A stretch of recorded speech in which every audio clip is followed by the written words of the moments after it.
ನಮಸ್ಕಾರ ಎಲ್ಲರಿಗೂ. ಇಂದು ನಮ್ಮ ತುಳುನಾಡಿನ ಅತ್ಯಂತ ವಿಶೇಷವಾದ ಸಂಪ್ರದಾಯವಾದ ಆಟಿ ಅಮಾವಾಸ್ಯೆಯ ಬಗ್ಗೆ ತಿಳಿದುಕೊಳ್ಳೋಣ. ಆಟಿ ತಿಂಗಳು ಎಂದರೆ ಮಳೆ, ಹಸಿರು ಪ್ರಕೃತಿ ಮತ್ತು ನಮ್ಮ ಹಿರಿಯರು ಪಾಲಿಸಿಕೊಂಡು ಬಂದ ಅನೇಕ ವಿಶೇಷ ಸಂಪ್ರದಾಯಗಳ ಕಾಲ. ಆಟಿ ಅಮಾವಾಸ್ಯೆಯ ದಿನದ ಪ್ರಮುಖ ಆಚರಣೆ ಎಂದರೆ ಪಾಲೆ ಮರದ ತೊಗಟೆಯಿಂದ ಕಷಾಯ ತಯಾರಿಸಿ ಕುಡಿಯುವುದು. ಹಾಗಾದರೆ ಈ ಪಾಲೆ ಕಷಾಯವನ್ನು ಹೇಗೆ ತಯಾರಿಸ್ತಾರೆ?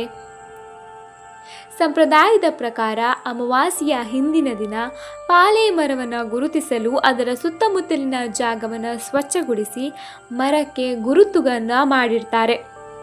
ಅಮಾವಾಸ್ಯೆಯ ದಿನ ಮುಂಜಾನೆ ಸೂರ್ಯೋದಯಕ್ಕೂ ಮೊದಲು ಮರದ ಬಳಿ ಹೋಗಿ ಪ್ರಾರ್ಥನೆ ಸಲ್ಲಿಸಿ ಕಲ್ಲಿನ ಸಹಾಯದಿಂದ ಪಾಲೆ ಮರದ ಹೊರಗಿನ ತೊಗಟೆಯನ್ನು ಸ್ವಲ್ಪ ಪ್ರಮಾಣದಲ್ಲಿ ತೆಗೆಯುತ್ತಾರೆ.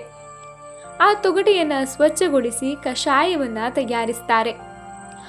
ಈ ಕಷಾಯ ರುಚಿ ತುಂಬ ಕಹಿಯಾಗಿರ್ತದೆ. ಆದರೆ ಈ ಕಹಿಯಲ್ಲೇ ನಮ್ಮ ಹಿರಿಯರ ಆರೋಗ್ಯದ ಕುರಿತಾದ ನಂಬಿಕೆ ಅಡಗಿದೆ. ಹೀಗಾಗಿ ಆಟಿ ಅಮಾವಾಸ್ಯೆಯಂದು ಈ ಕಷಾಯವನ್ನು ಕುಡಿಯುವುದನ್ನು ಆರೋಗ್ಯ ಮತ್ತು ರೋಗ ನಿರೋಧಕ ಶಕ್ತಿಗಾಗಿ ಅನುಸರಿಸುವ ಪಾರಂಪರಿಕ ಆಚರಣೆ ಎಂದು ಪರಿಗಣಿಸಲಾಗುತ್ತದೆ. ಕಷಾಯ ಕುಡಿದ ನಂತರದ ಆಹಾರವು ವಿಶೇಷ.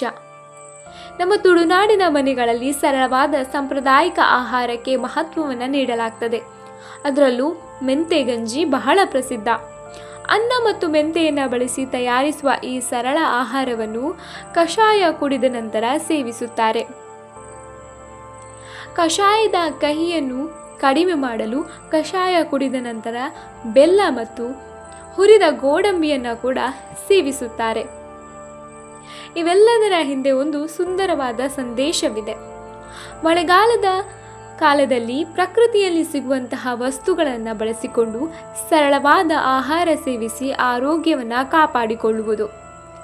ಆದ್ದರಿಂದ ಆಟಿ ಅಮಾವಾಸ್ಯೆ ಕೇವಲ ಒಂದು ಹಬ್ಬವಲ್ಲ, ಇದು ನಮ್ಮ ತುಳುನಾಡಿನ ಪ್ರಕೃತಿ ಜ್ಞಾನ, ಆಹಾರ ಪದ್ಧತಿ, ಹಿರಿಯರ ಅನುಭವ ಮತ್ತು ಸಂಸ್ಕೃತಿಯ ಸುಂದರ ಸಂಯೋಜನೆ.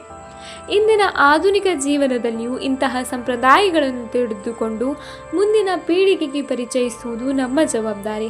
ಇದೇ ನಮ್ಮ ತುಳುನಾಡಿನ ಹೆಮ್ಮೆ, ಇದೇ ಆಟಿ ಅಮಾವಾಸ್ಯೆಯ ವಿಶೇಷ. ಸೊ ಎಲ್ಲರಿಗೂ ಕೂಡ ಆಟಿ ಅಮಾವಾಸ್ಯೆಯ ಶುಭಾಶಯಗಳು. ಈ ವಿಡಿಯೋ ನಿಮಗೆ ಇಷ್ಟ ಆಗಿದ್ದರೆ ಈ ವಿಡಿಯೋವನ್ನು ಲೈಕ್ ಮಾಡಿ, ಶೇರ್ ಮಾಡಿ ಮತ್ತು ನಮ್ಮ ಚಾನಲನ್ನು ಸಬ್ಸ್ಕ್ರೈಬ್ ಮಾಡ್ಕೊಳ್ಳಿ.